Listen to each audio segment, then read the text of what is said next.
In the grand saga of war, we remember the weapons of glorious combat, the fighter plane that ruled the skies, the tank that broke the lines, the battleship that commanded the seas. But World War II was won not just by fighting power, but by logistics. And the single most important weapon in the Allied logistical arsenal was a humble, unglamorous, mass-produced cargo vessel, the Liberty ship. They were the workhorses of the Allied victory, a steel bridge of hope across a treacherous ocean. Yet this industrial titan, this savior of nations, harbored a secret, fatal weakness. A vulnerability hidden deep within its very bones, an Achilles heel that threatened to bring the entire war effort crashing down. This is the story of an engineering disaster that unfolded in the icy waters of the Atlantic, a chilling mystery of ships that simply broke in half, and the desperate race against time to rescue the fleet that was meant to rescue the world. It was a revolution forged in steel and fire. In the face of annihilation, American industry unleashed its full might. The old methodical craft of shipbuilding, which relied on armies of skilled riveters, was swept aside by the genius of Henry J. Kaiser and the power of the assembly line. The key was a new technology, electric arc welding.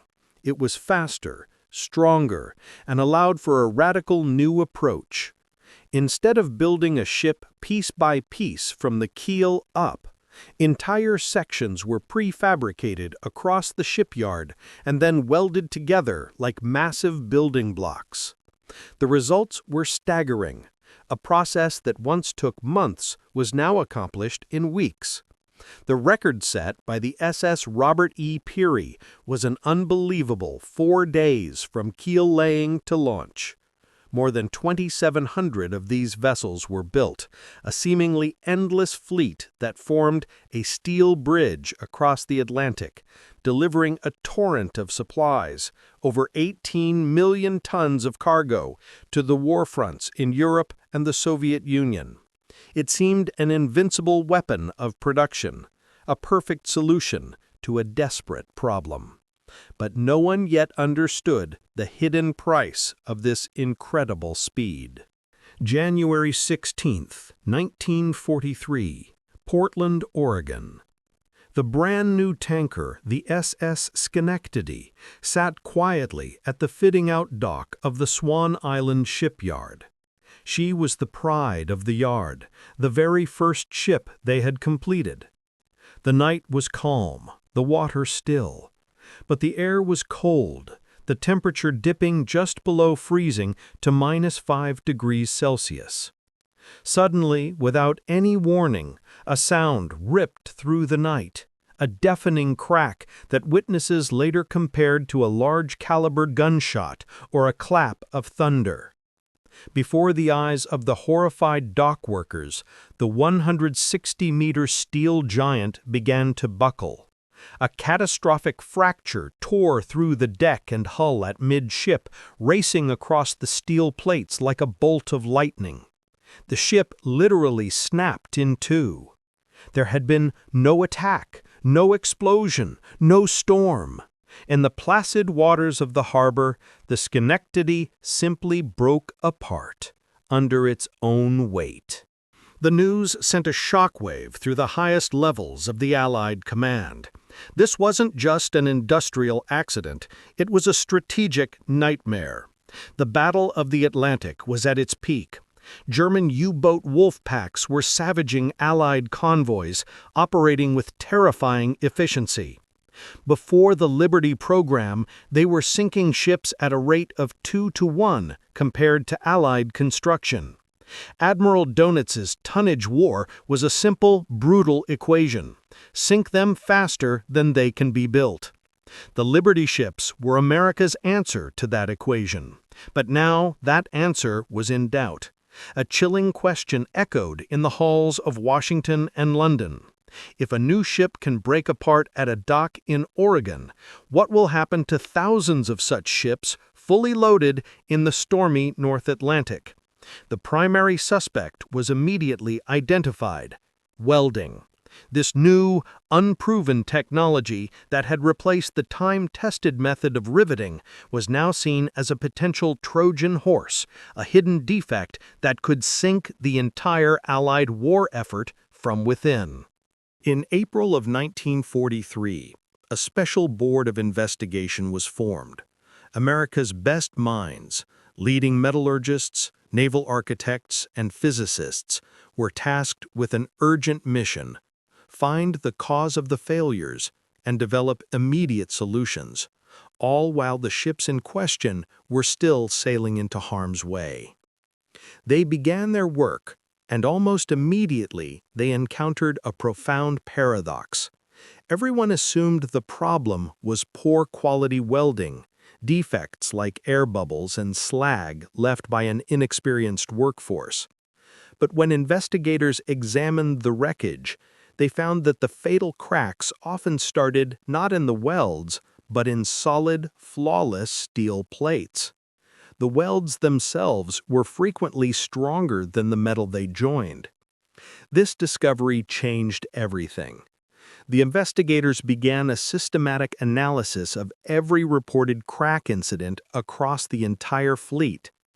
As they pored over the data, two ominous patterns emerged from the noise, pointing them toward an invisible enemy.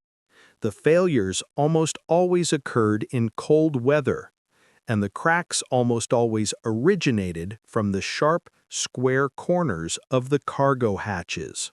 The overall truth lay hidden not in the methods of construction, but in the fundamental nature of the steel itself. The investigators discovered that the steel used in Liberty ships underwent a terrifying transformation in cold temperatures. At room temperature, it was ductile, a strong, forgiving material that would bend and stretch before breaking. But in the freezing waters of the North Atlantic, it became brittle. It lost its ability to deform and would instead shatter like glass with little warning.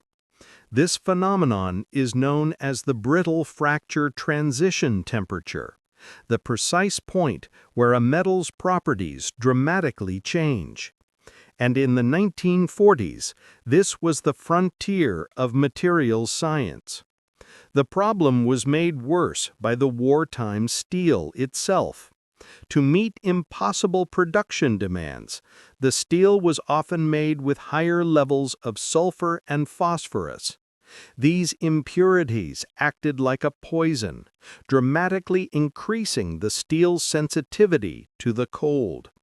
The Allies had inadvertently built their lifeline from a material that turned fragile in the very environment where it was most needed. But the brittle steel was only one part of the puzzle. It explained the condition for disaster, but not the trigger. Why did the cracks always start at the same spots?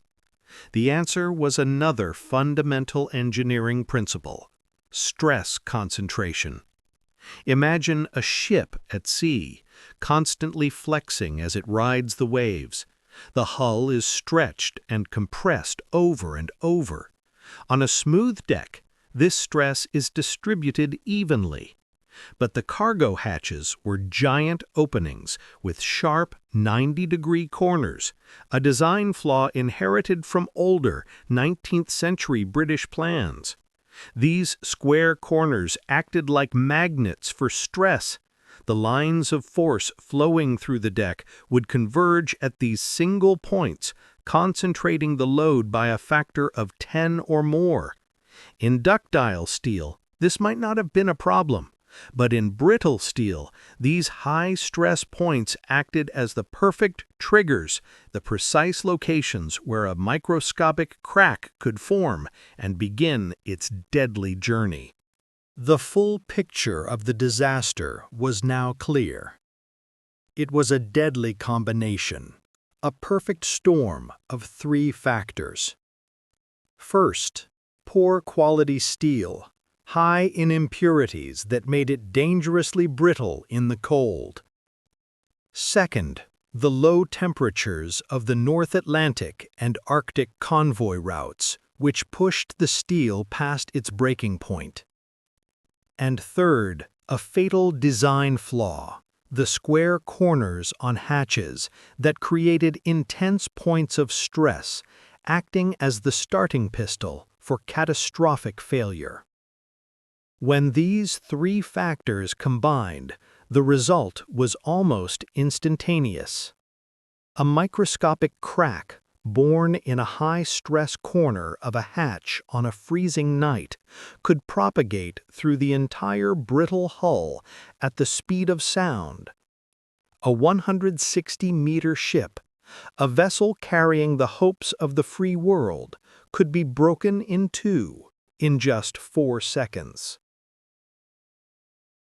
The mystery was solved, but the crisis was far from over.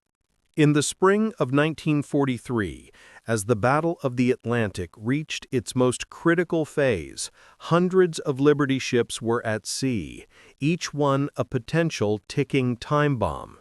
Over 400 ships had already been discovered with serious cracks. There was no time to stop the convoys, no time to bring the ships home for a complete rebuild. The war would not wait. The solution had to meet an impossible set of requirements.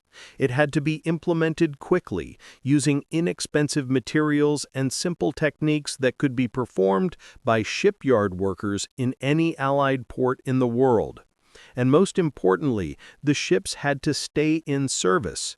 An engineering battle began, a race to retrofit an entire fleet on the go, to save the ships while they were still fighting the war. The first solution was elegant in its simplicity. Since the square corners were the trigger, the engineers removed them. For all new ships under construction, the design was immediately changed. The sharp corners of all deck openings were replaced with smooth, rounded ones. This simple change had a major impact. A smooth radius allowed the lines of stress to flow evenly around the opening rather than concentrating at a single point. It reduced the stress concentration at the corners by over 90%.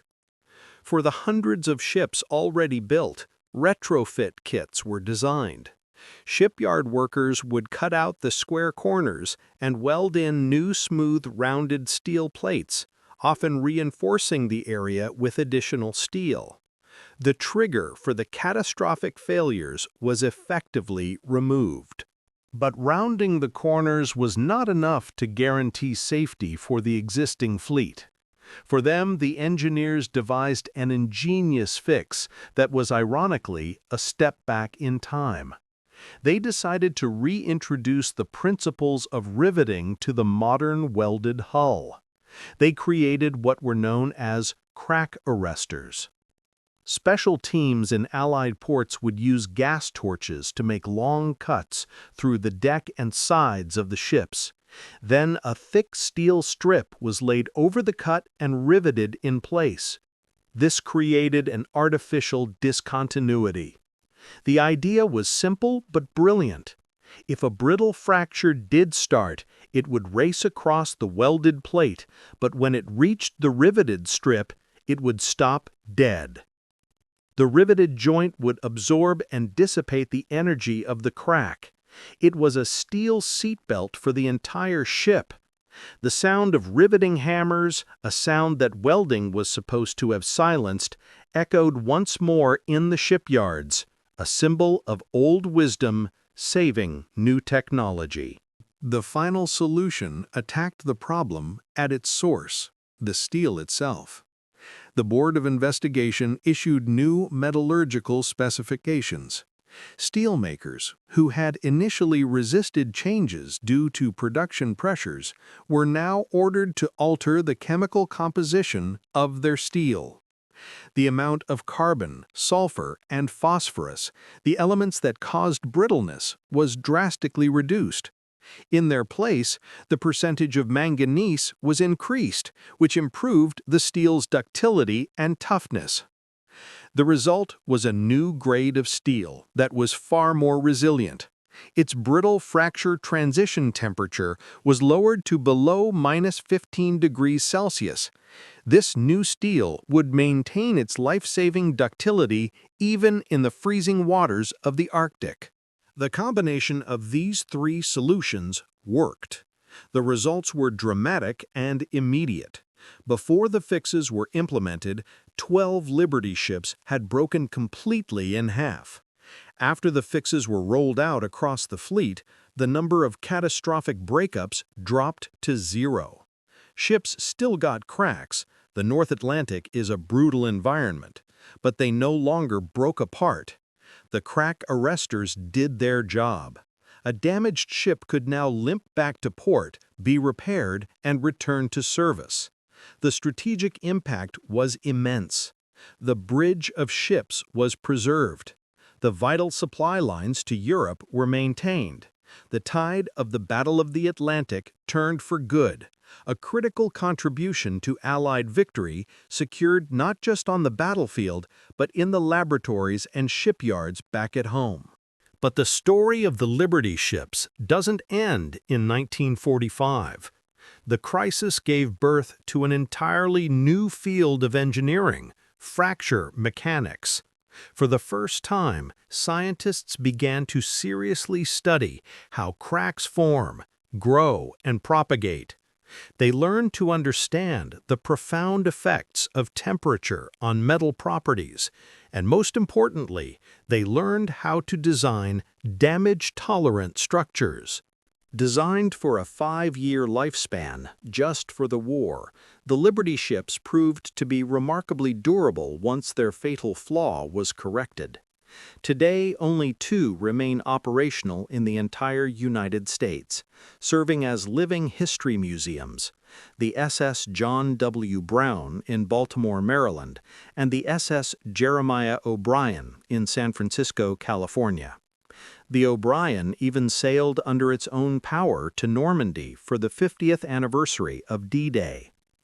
These ships are more than just relics. They are time capsules. They bear the battle scars of their unique history. If you walk their decks, you can see the rounded hatches and the thick, riveted strips of the crack arrestors, tangible reminders of a time when human ingenuity was pitted against the very laws of physics and turned a potential disaster into lasting progress. The Liberty ships didn't just transport cargo. In freezing, cracking, and breaking, they taught humanity a harsh but invaluable lesson in metallurgy and engineering that makes our world safer today. Their story is a powerful testament to the fact that innovation is not a straight line. It requires constant testing, adaptation, and the courage to admit when something has gone wrong. It proves that human ingenuity can, in the face of crisis, turn disaster into progress. For over 80 years, the influence of the Liberty ship crisis has echoed through modern engineering, establishing the fields and standards that keep our modern structures safe. They are a lasting reminder that the greatest lessons are often learned in the harshest of conditions, and that the knowledge forged in the icy waters of a world at war continues to protect us deep into an age of peace.